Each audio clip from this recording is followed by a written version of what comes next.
Most of my outward-facing work is aimed at educating women about their hormones and the profound role that they play, not only in things like reproduction, but also just the function of the brain, right? Who they are, a woman's identity. We need to have women who are using a home birth midwife. The midwife should be able to go to the hospital and spend some time there. Third and fourth year medical OB residents should spend time with a home birth midwife.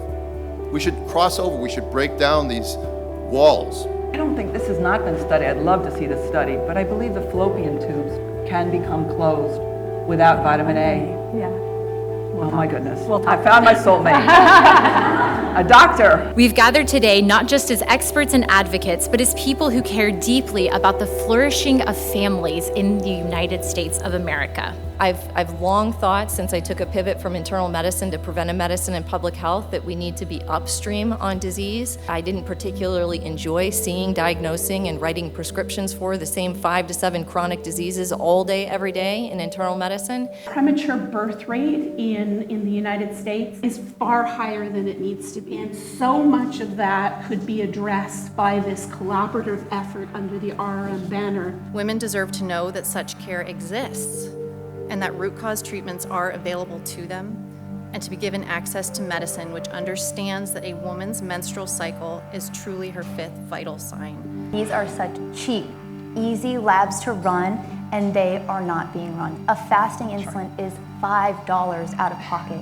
Our kids, especially who are growing up online today, are in this oxytocin desert. Because oxytocin, it only comes from real life relationships and friendships, in-person interaction, eye contact, physical touch, and it's what bonds a mother with their child. Everything was about this idea that you can't possibly be feeling what you're feeling in relationship to the medication that I think was right for you.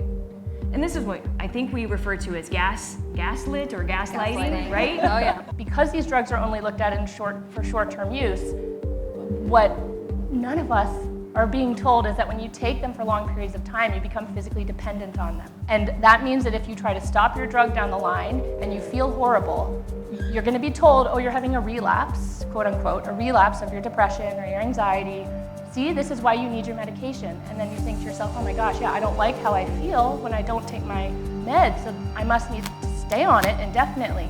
And that's exactly, so she's sitting in my office shaking practically, still on birth control, by the way. Because what weirdly enough is women almost need permission to, right? Because this is the power frame that we have in medicine. I am the doctor, I am the professional, I tell you what to take, you believe me, and no matter what, this is the game we play. If you don't know about something, you can't choose it. A group of us internationally, we're all excited about this concept of restorative reproductive medicine. Hindsight, that the victory, I think, is coming now. Boy, there's been 25 years of hard service. But hopefully the victory is coming with all of this movement. Probably the main nutrient deficiency I see across the board in fertility, and you see it too. 100%. 100%. Now this is really interesting because I don't know a doctor who has taken it that seriously. Yeah. I can't wait to talk to you. I mean, listen, if we could correct that problem, I would suggest 1/3 of reproductive problems would be over.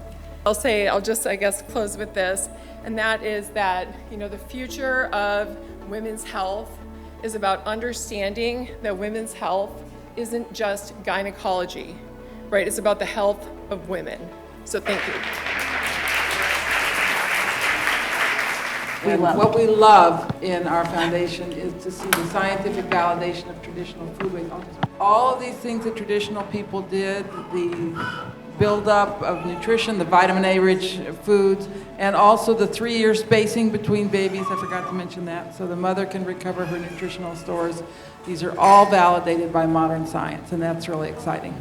That's kind of the undertow of what I feel like this movement is. It's an awakening to self, and it's a regrounding on the entire human person, mind, body, and soul. And I love it. So thank you for inviting me today.